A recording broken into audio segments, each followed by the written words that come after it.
জান্নাত এমন জায়গা যে জায়গায় শুধু শান্তি আর শান্তি। জান্নাত হচ্ছে আরামের জায়গা। আপনারা যারা যাবেন জান্নাতে ৬০ হাত লম্বা হয়ে ঢুকবেন। আহলুল জান্নাতে জুরদা ওয়া মুরদা, জান্নাতীরা হবে পশমবিহীন। এই যে দুনিয়াতে দাড়ি রাখা ওয়াজিব বা সুন্নাতে মুআক্কাদা, কিন্তু জান্নাতীদের গালে কোনো দাড়ি থাকবে না, মোজ থাকবে না, গায়ে পশম থাকবে না। আবনাউ সালাসিন ওয়া সালাসিন, সব জান্নাতি পুরুষরা হবে ৩৩ বছরের তাগড়া যুবক। আল্লাহ, এখানে যেমনি আমরা একত্রিত হলাম, তোমার জান্নাতেও যেন আমরা একত্রিত হতে পারি, তুমি তৌফিক দাও। আর জোরে পড়েন আমিন।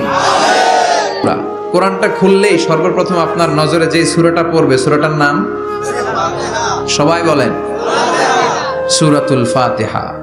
আবার বিশ্বনবী এটাকে বলেছেন কোরআনের মা। কি বলেছেন? চমৎকার একটা ইনফরমেশন না? মনে রাখতে হবে। তাহলে কোরআনের মায়ের নাম কি মনে থাকবে? বলেন তো, সকল পৃথিবীর সব শহরের জনপদের মায়ের নাম কি? মাক্কাতুল মুকাররমা। তেমনি কোরআন আল কারীমের মায়ের নাম হচ্ছে সূরাতু আল ফাতিহা। এরপরে বিশ্বনবী বলেছেন এই সূরাটা হচ্ছে সূরাতুল ওয়াফিয়া, অখণ্ড সূরা। এই সূরাকে খণ্ড খণ্ড করে পড়া যায় না। কেউ প্রথম রাকাতে সূরাতুল ফাতিহার অর্ধেক, দ্বিতীয় রাকাতে বাকি অর্ধেক যে পড়ছে, হইছে? কিন্তু কেউ প্রথম রাকাতে সূরা আর রহমানের 10 আয়াত, পরের রাকাতে বাকি 10 আয়াত। কোনো সমস্যা আছে?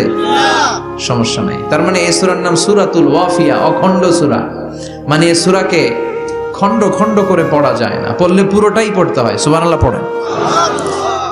আবার এই সূরার আরেকটা নাম হচ্ছে সূরাতুদ দুআ, দোয়ার সূরা। কিসের সূরা? কেমন করে আল্লাহর কাছে প্রার্থনা করতে হয়, দোয়া করতে হয়, ফরিয়াদ করতে হয়, সে কথা এই সূরার ভেতরে আছে না নাই? কারণ এই সূরাতে আমরা প্রতিদিন একটা দোয়া করি, ইহদিনাস সিরাতাল মুস্তাকিম। মানে কি? আল্লাহ আমাকে সরল সঠিক পথ দেখাও। আমাদেরকে পথ দেখায় কে? চিল্লায় বলেন। আমরা যদি পথ ভুলে যাই, আমাদের পথ দেখায় কে? এজন্য এই সূরাটার নাম সূরাতুদ দুআ, প্রার্থনার সূরা। কেমন করে আল্লাহর কাছে প্রার্থনা করতে হয় এই সূরার ভেতরে আছে না নাই? এরপরে এই সূরার নাম হচ্ছে সূরাতুস সালাহ, নামাজের সূরা। কিসের সূরা? সব সূরা ছাড়া নামাজ হয়, সূরাতুল ফাতিহা ছাড়া নামাজ হয়? বিশ্বনবী বললেন লা সালাতা লিমান লাম ইয়াকরা বিফাতিহাতিল কিতাব। যে সূরা ফাতিহা তার নামাজে পড়ে না, তার নামাজ আল্লাহর দরবারে কবুল হয় না। এরপরে বিশ্বনবী বলেছেন এই সূরার নাম সূরাতুশ শিফা। সূরাতুশ শিফা, শিফার সূরা, আরোগ্য লাভ করার সূরা। অসুস্থ ব্যক্তির গায়ে এই সূরা পড়ে ফু দিলে সুস্থ করবে কে? আল্লাহ। বিশ্বাস হয়? বিশ্বাস হইতে হবে, ঈমান থাকতে হবে। ঈমান যদি পাক্কা হয় তাইলে কাজ করবে। ফু দেওয়ার মধ্যে বেশ কম আছে না নাই? কিছু লোক আছে সারাদিন ফু দিলে মোমবাতি নিবে না, আর কিছু লোক আছে ফু দিলে পানিতে আগুন ধরে যায়, আছে না নাই? বিশ্বনবীর ফুতে বরকত বেশি না কম? সাহাবারা বলল ইয়া রাসূলুল্লাহ সাল্লাল্লাহু আলাইহি ওয়াসাল্লাম, আমাদের কুয়ার ভেতরে পানি নাই, পানির লেয়ার অনেক নিচে নেমে গিয়েছে, পানি উঠাতে পারি না গো নবী, আপনি দোয়া করে দেন। বিশ্বনবী এসে অজু করলেন, অজুর কিছু পানি মুখে নিয়ে কুলি করে ওই কুলির পানি কুয়াতে ছেড়ে দিলেন। ছেড়ে দেয়া মাত্রই পাম্প মেশিন দিয়ে পানি উঠালে যেমনি লাফিয়ে লাফিয়ে পানি ওঠে, মুহূর্তের মধ্যে নিচের লেয়ারের কুয়ার পানি লাফিয়ে লাফিয়ে উপরে উঠতে শুরু করেছে। আরেক সাহাবী বললেন ইয়া রাসূলুল্লাহ ইয়া হাবিবাল্লাহ, আমাদের কুয়ার পানি বড্ড লবণাক্ত, লবণাক্ত পানি আমরা পান করতে পারি না, আপনি এসে দোয়া করে দেন যাতে কুয়ার লবণাক্ত পানিটা মিঠা পানি হয়ে যায়। বিশ্বনবী সাহাবীর সাথে গেলেন, ওযু করলেন, কুলির পানি কুয়াতে ছাড়লেন। 1000 বছরের লবণাক্ত কুয়ার পানি মুহূর্তের মধ্যে মিঠা পানি বানিয়ে দিল কে? বিশ্বনবীর ফুতে বরকত আছে না নাই? কারণ ঈমানটা ছিল তাজা। তাজা ঈমান থাকলে সব সম্ভব। চিল্লা এখন ঠিক কিনা? তার মানে ঈমানে পার্থক্য আছে না নাই? আমরা পাক্কা ঈমানদার হতে চাই, আমরা পরিপূর্ণ মুমিন হতে চাই। যে ঈমান ছিল আবু বকরের অন্তরে, যে ঈমান ছিল ওমরে ফারুকের অন্তরে, আল্লাহ তুমি কবুল করো। তাহলে এই সূরা এমন সূরা যে সূরা পরে ফু দিলে অসুস্থরে সুস্থ করে দেয় কে? বিশ্বাস হয়? ঈমান আছে তো? গন্ডগোল নাই তো? ফু দিলে সুস্থ হয়ে যাবে। সূরাতুশ শিফা নিজেই নিজেকে রুকিয়া করবেন, তাবিজ ঝুলাবেন না। তাবিজ ঝুলাতে বিশ্বনবী নিষেধ করেছেন, যে তাবিজ ঝুলায় আল্লাহ তাআলা ওই তাবিজের উপর তাকে ন্যস্ত করে দেয় আর বলে আমার রহমত তোর থেকে তুলে নিলাম, দেখি তোরে কে বাঁচায়। এজন্য আজ থেকে তাবিজ যা আছে ছিঁড়ে ফেলবেন। তবে কিছু কিছু স্কলাররা বলেছে ছোট বাচ্চা যারা নিজেরা এখনো আয়াতুল কুরসি পড়ে সূরা ফাতিহা পড়ে নিজেদেরকে ফু দিতে পারে না, মা বাবা কতক্ষণ ফু দিবে? 2 বছরের বাচ্চা, 1 বছরের বাচ্চা, মা বাবা যখন ফু দেয় জিন পড়ি এসে ডিস্টার্ব করে না। মা যখন রান্নাঘরে যায় ছোট বাচ্চাটারা এসে ডিস্টার্ব করে, আছে না নাই? তো এই ছোট বাচ্চা নিজে সূরা ফাতিহা পড়ে ফু দেওয়ার আগ পর্যন্ত, নিজে আয়াতুল কুরসি শিখে নিজেকে ঝাড়ফুঁক শিখার আগ পর্যন্ত ওই বাচ্চাদেরকে ফর দ্য সার্টেন পিরিয়ড, ক্ষণিক সময়ের জন্য তাবিজ দেয়া যাবে। ছোট বাচ্চা যারা নিজেরা রুকিয়া করতে পারে না, মা বাবা রুকিয়া করে ফু দিলে ভালো, মা বাবা চলে গেলে ভূত পেত নিয়ে এসে আসর করে, আছে না নাই? ওই বাচ্চার সিকিউরিটির জন্য কোরআনের আয়াত দিয়ে তাবিজ দেয়া যাবে। কিন্তু ওই বাচ্চা যখন নিজে সূরা ফাতিহা শিখে যাবে, নিজে যখন আয়াতুল কুরসি শিখে যাবে, তখন ওই তাবিজ ছিঁড়ে ফেলতে হবে। কথা বুঝতে পেরেছেন? আল্লাহ সহি সমঝ দান করো। তো তাবিজ যারা পড়েন ছিঁড়ে ফেলবেন আজকে, রাজি আছেন তো? ছিঁড়ে কি করবেন? সূরা ফাতিহা পড়বেন, পড়ে ঝাড়ফুঁক চলবে আজকে থেকে। ঝাড়ফুঁক করা সুন্নাহ, আর তাবিজ দেয়া হচ্ছে বিদআহ। যেটা বিশ্বনবী শেখায় নাই, সাহাবারা শিখায় নাই, ওইটাতে আমরা যাব না। বিশ্বনবীর সাহাবারা একবার সফরে বেরোলেন, সফরে বেরিয়ে হঠাৎ দেখলেন মরুভূমির মাঝখানে কিছু লোক জটলা পাকিয়ে রেখেছে, একটা লোক শুয়ে আছে। আবু সাঈদ আল খুদরি ছিলেন ওই সফরের লিডার। বললেন কি হয়েছে? তারা বলল আমাদের নেতাকে সাপে কামড় দিয়েছে, আরেক বর্ণনায় বিচ্ছু কামড় দিয়েছে, বিষের ব্যথায় আমাদের নেতা মারা যাবে। তারা নানা ধরনের বৈদ্যরাজ কবিরাজদেরকে এনে মন্ত্র পড়াচ্ছিল, সবাই মন্ত্র পড়ছিল, ছু মন্তর ছু কালিকুত্তার গু। ছোট বাচ্চারা পড়ে, বুঝানোর জন্য বললাম, তারা হয়তো অন্য কিছু পড়ছিল। তো এই যে এগুলো পড়ে ফু দিলে কি ভালো হয়? কথা কন, আরো রোগ বাড়ে, ঠিক কিনা? বিশ্বনবী রাতের বেলায় বিছানায় যাওয়ার আগে সকাল সন্ধ্যা 3 কুল পড়ে হাতে ফু দিতেন, এরকম 2 হাতটা একসাথে করে এখানে ফু দিয়ে মাথা থেকে শুরু করে মেসেজ করতেন পা পর্যন্ত, দেহের যতটুকু জায়গায় যায়। সূরাতুল ইখলাস, সূরাতুল ফালাক, সূরাতুন নাস, এই 3টা সূরাকে একসাথে বলে কুল আস-সালাসা, মানে 3 কুল। কি বলে? এই 3 কুল পড়ে না। তারপর হাতের রেখাতে অনেকে ভাগ্য বলতে চায়, এটা ভুয়া কথা। এই হাতের রেখায় কোনো ভাগ্য থাকে না। আপনারা শুনলেই কিছু মানবেন না, আপনারা কোরআন হাদিস দিয়ে যাচাই করবেন, দলিল খুঁজবেন। কি খুঁজবেন? দলিল। তো আমরা ঝাড়ফুঁক করব। আবু সাঈদ খুদরি বলল এই ছুমন্তর সু কালিকুত্তার ঘু, এটাতে কিছু হবে না। আমার কাছে এমন জিনিস আছে, এটা দিয়ে ফু দিলে ভালো করে দেয় কে? সবাই বলল তাহলে আমাদের নেতাকে ভালো করো। আবু সাঈদ খুদরি বলল তাহলে আমার ছাগল দিতে হবে, 1 পাল ছাগল। ওরা রাজি হলো, সবাইকে সরিয়ে উনি বসলেন। এই জীবনে প্রথম উনি রুকিয়া করেছেন। সূরা ফাতিহা পড়ে একবার ফু দিলেন, চোখ বন্ধ ছিল, সর্দারের চোখ খুলে ফেলেছে। আবার ফু দিলেন, এবার বসে গেছে, আবার ফু, হাঁটতে শুরু করছে, পুরা সুস্থ। সুবহানাল্লাহ পড়েন। 1 পাল ছাগল পেলেন, পথিমধ্যে একটা ছাগল জবাই করেও খেলেন। এরপর বিশ্বনবীর কাছে এসে মাসালাটা রিচেক করে নিলেন, ক্রস চেক, ডাবল চেক। আপনারা এখন ইউটিউবের সময় না, যে কোনো জিনিস সার্চ দিলেই সব পাওয়া যায়, আপনি জানতে পারবেন। তো একটা বিষয়ের উপর অনেকগুলো আলেমের বক্তব্য শুনবেন, ফলে ওভারঅল একটা ধারণা আপনি পেয়ে যাবেন। বুঝতে পেরেছেন? বিতিরের সালাত কয় রাকাত, অনেক মন্তব্য আছে, অনেক মতামত আছে। আপনি 5 জন স্কলারের কথা শুনেন, মোটামুটি একটা আন্দাজ পেয়ে যাবেন যে এটাই হয়তো হকের কাছাকাছি। গোড়ামি করা যাবে? ইসলামে গোড়ামি নাই। ইসলামের সৌন্দর্য হচ্ছে আত-তাইসির, simplicity is the beauty of Islam. সহজীকরণ হচ্ছে ইসলামের সৌন্দর্য। বিশ্বনবীকে যে কোনো অপশন দিলে সবচেয়ে সহজ অপশনটা নিতেন। সুবহানাল্লাহ পড়েন। বিশ্বনবীর কাছে এসে বললেন ইয়া রাসূলুল্লাহ, সূরা ফাতিহা দিয়ে ঝাড়ফুঁক করে এক বর্ণনায় 100টা, আরেক বর্ণনায় 30টা ছাগল আমরা পেয়েছি। পথিমধ্যে একটা ছাগল জবাই করে আমরা খেয়েছি। এই যে কোরআন দিয়ে ফু দিয়ে আমরা ছাগল আনলাম, খাইলাম, এই ছাগল নেয়াটা জায়েজ হয়েছে কিনা বলেন। মাসালা ক্রস চেক করতে আসছে, ডাবল চেক, দেখে বিশ্বনবী কি বলে। বিশ্বনবী বলেন জায়েজ হয়েছে মানে কোরআনের দাম বাড়ায় দিয়ে আসছিস বেটা। আল্লাহু আকবার। কোরআনের দাম তোমরা বাড়িয়ে দিয়ে এসেছো, 30টা বা 100টা ছাগল যাই পাইছো তোমরা ভাগ বটোয়ারার পরে দুই একটা থাকলে আমারও দিও। তো এটাকে বলে সূরাতুশ শিফা। কোরআনের ভিতরে শিফা দিয়েছে কে? ওয়া নুনাজ্জিলু মিনাল কুরআনি মা হুয়া শিফাউন ওয়া রাহমাতুল লিল মুমিনিন ওয়া লা ইয়াজিদুয যালিমিনা ইল্লা খাসারা।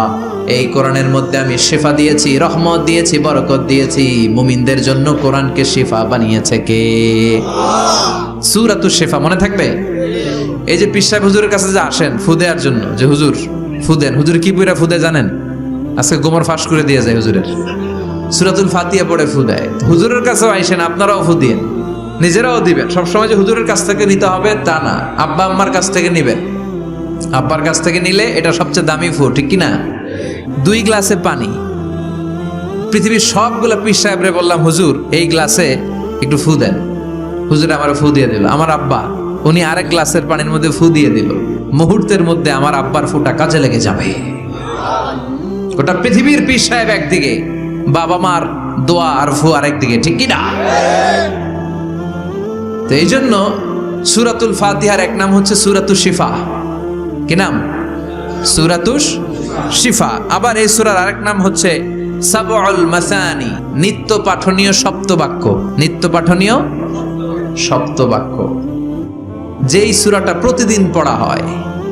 রব্বুল আলামিন বলেন ওয়ালাকাদ আতাইনাকা সাবআম মিনাল মাসানি ওয়াল কুরআনাল আযীম। ও নবী, আমি আপনাকে নিত্য পাঠনীয় 7টা বাক্য দান করেছি, সাথে সাথে কোরআনে আজিম দান করেছি। সুবহানাল্লাহ। নিত্য পাঠনীয় 7টা বাক্য, এমন 7টা বাক্য এই সূরাতুল ফাতিহা, যে 7টা বাক্য সব সময় পড়তে হয়। যারা প্রতিদিন নামাজ পড়ে, শুধু ফরজ নামাজ পড়ে, তার 17 বার পড়তে হয় এই সূরাটা। সুবহানাল্লাহ মাহফিলের পরে। আর যারা সুন্নাত সহ পড়ে তাদের প্রতিদিন 32 বার এই সূরাটা পড়তে হয়। তাহলে যেই লোকটার বয়স হয়েছে 50 বছর, সে যদি নামাজি হয়ে থাকে, একটু হিসাব করেন লোকটার বয়স কত? 50। আর লোকটা নামাজি না বেনামাজি? নামাজি। নামাজি লোক বয়স 50 বছর, তাহলে এই 50 বছরে সে যে কত লক্ষবার সূরা ফাতিহা পড়ছে ও নিজে জানে? সুবহানাল্লাহ কই? আল্লাহু আকবার। এমন সূরা যেটা প্রতিদিন পড়তে হয়। আবার বিশ্বনবী বললেন লা তুহসা আজাইবুহু ওয়ালা তাবলা গরাইবুহু ফিহি মাসাবিহুল হুদা ওয়া মানারুল হিকমা। কোরআন এমন কিতাব, সূরাতুল ফাতিহা এমন সূরা, এই সূরার আশ্চর্যান্বিতার কোনো শেষ নাই। এই সূরা কোনোদিন পুরান হয় না।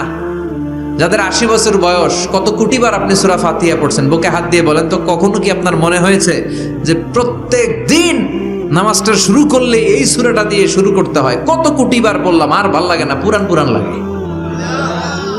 বুকে হাত দিয়ে বলেন, দাঁড়ান একজন, যে হুজুর আমার কাছে আর ভাল লাগে না, সূরাতুল ফাতিহা পড়তে পড়তে এটা পুরান লাগে, কালকে থেকে কুল হুয়াল্লাহ দিয়ে শুরু করুন। এরকম ডাকাইতে আছে কেউ? নাই। কারণ কোরআন কখনো পুরান হয় না, যতই পড়ি ততই নতুন। চিল্লায় পড়েন আল্লাহু আকবার। এজন্য বিশ্বনবী বললেন, ও উম্মতেরা শোনো, 7টা আয়াত বিশিষ্ট এই সূরাটাকে দেখতে ছোট মনে হয়, সবার মুখস্থ, প্রত্যেকের কলিজার ভেতরে আছে।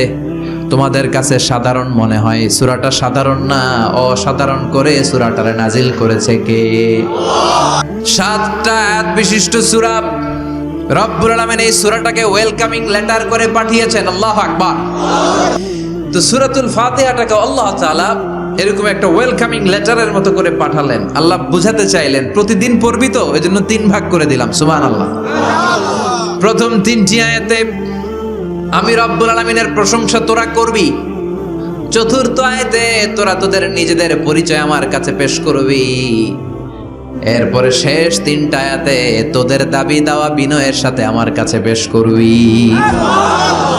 প্রথম 3 আয়াতে প্রশংসা কার? আল্লাহ বললেন আলহামদুলিল্লাহি রাব্বিল আলামিন, সকল প্রশংসার মালিক হলেন আল্লাহ, যিনি হলেন জগৎ সমূহের রব। আল্লাহু আকবার। হামদুন মানে প্রশংসা, হামদুন মানে কি? প্রশংসা। এজন্য আল্লাহ আলহামদু দিয়ে শুরু করলেন।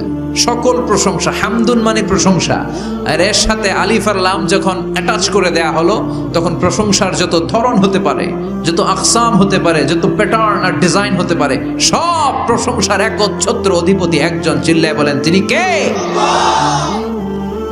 এই পৃথিবীতে আল্লাহর সবচেয়ে বেশি প্রশংসা করেছেন বিশ্বনবী মুহাম্মদ সাল্লাল্লাহু,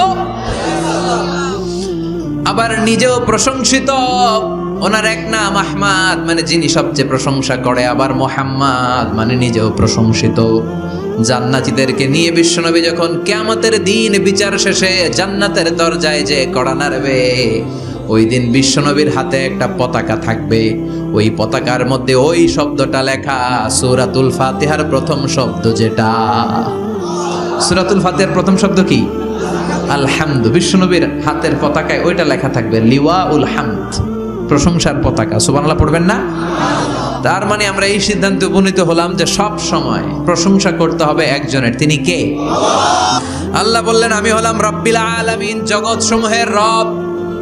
আলাম মানে একটা জগৎ, আলামিন মানে অনেক জগৎ, মাল্টি ডাইমেনশনাল ইউনিভার্স।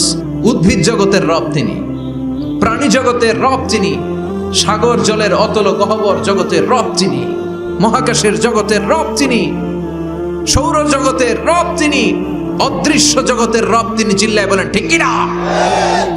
এজন্য আল্লাহ বললেন আলহামদুলিল্লাহি রাব্বিল আলামিন, যত জগৎ আছে সব জগতের রব আল্লাহর জন্য প্রশংসা। রাজি আছেন? আরো শুনবেন? শেষ করে দেই। আর রহমানির রহিম, তিনি দয়ার সাগর, তিনি দয়ালু, তিনি মায়াবী, তার মায়ার শেষ নাই, তার দয়ার শেষ নাই, তিনি দয়ার সাগর। আল্লাহ বলেন রাহমাতি ওয়াসিআত কুল্লা শাই, সব জায়গায় আমার রহমত বিস্তৃত। এমন কোন জায়গা নাই যেই জায়গায় আমি আল্লাহর রহমত নাই। আল্লাহর রহমত ছাড়া পৃথিবীতে কিছু হয় নাকি? আল্লাহ বললেন এই রহমত, দয়ার ভালোবাসারে আমি সৃষ্টি করার পরে 100 টুকরা করলাম। কয় টুকরা? 100 টুকরা করার পরে নিজের মধ্যে আমি 99 টুকরা দয়ার ভালোবাসা রেখে দিলাম। 1 টুকরা দয়া মায়া পৃথিবীর সবার মাঝে ঢেলে দিলাম। সাইয়েদনা আদম থেকে শুরু করে up to the day of judgement, কিয়ামত পর্যন্ত সবার মাঝে আল্লাহ রহমতের 1 টুকরা দিছে। ছিটে ফোঁটা, হুজুর পাইছে একটু, আমি পাইছি একটু, উনি পাইছে, উনি সবাই মিলে আমরা 1 ফোঁটা ভাগে যোগে পাইছি দয়ার ভালোবাসা। সবাই মিলে 1 ভাগ ভালোবাসার, আর 99 ভাগ ভালোবাসা কার? ওনার ভালোবাসা বেশি না কম? এজন্য আল্লাহ বলেন আমি রহমান, আমি রহিম। এরপর আল্লাহ বললেন মালিক ইয়াউমিদ্দিন, আমি হলাম বিচার দিবসের মালিক। কোন দিবসের মালিক? যেই দিবসে কেউ কাউরে চিনবে না, পীর সাহেব মুরিদরে চিনবে না, মুরিদ পীর সাহেবরে চিনবে না, বাবা ছেলেরে চিনবে না, ছেলে বাবারে চিনবে না, নেতা কর্মীরে চিনবে না, কর্মী নেতারে চিনবে না, ভাই বোনরে চিনবে না। সূর্যটা মাথার কাছে চলে আসবে, সূর্যের তাপে মানুষের মাথার মগজগুলো গলে গলে নাকের ছিদ্র আর কানের ছিদ্র দিয়ে বেয়ে বেয়ে পড়বে। সবাই উলঙ্গ, নেকেট, সবার মুখে ইয়া নাফসি ইয়া নাফসি। সেই বিচার দিনের মালিক একজন। চিল্লায় বলেন তিনি কে? এরপর আমরা পরিচয় দিলাম ইয়াকা না'বুদ, আল্লাহ শুধুই আপনার ইবাদত করি, ওয়া ইয়াকা নাস্তাঈন, শুধু আপনার কাছে আমরা সাহায্য চাই। এবার দাবি দাওয়া ইহদিনাস সিরাতাল মুস্তাকিম, O Allah show us the right path, show us the correct path. আমাদেরকে পথ দেখায় কে? এরপর আল্লাহরে বললাম আল্লাহ সিরাতাল্লাযীনা আন'আমতা আলাইহিম, ওই শ্রেণীর পথ দেখান যে শ্রেণীর উপরে আপনি নিয়ামত বর্ষণ করেছেন। এই শ্রেণী হলো 4 শ্রেণী। চিল্লায় বলেন কয় শ্রেণী? আওয়াজ করে বলেন। 1 নম্বরে নাবিগিন, সিদ্দিকিন, শুহাদা, সালিহিন। বলেন নাবিয়িন, সিদ্দিকিন, শুহাদা, সালিহিন। নবীরা যাদের কাছে ওহী আসতো ওনারা মাসুম। সিদ্দিক হচ্ছে সত্যের ব্যাপারে আপসহীন, তাদের লিডার হচ্ছে আবু বকর সিদ্দিক। শুহাদা আল্লাহর জমিনে আল্লাহর দ্বীনকে বাস্তবায়নের জন্য তাজা রক্ত ঢেলে যারা শহীদ হয়েছে, ঠিক কি না? গায়রিল মাগদুবি আলাইহিম ওয়ালাদ-দাল্লিন, 2 শ্রেণীর পথ থেকে আমরা পানা চাই। এক হলো গায়রিল মাগদুবি আলাইহিম, যাদের উপর তোমার রাগ, তোমার গোসা, তোমার ক্রোধ লানত প্রাপ্ত ওই ইহুদি জাত থেকে আমরা পানাহ চাই।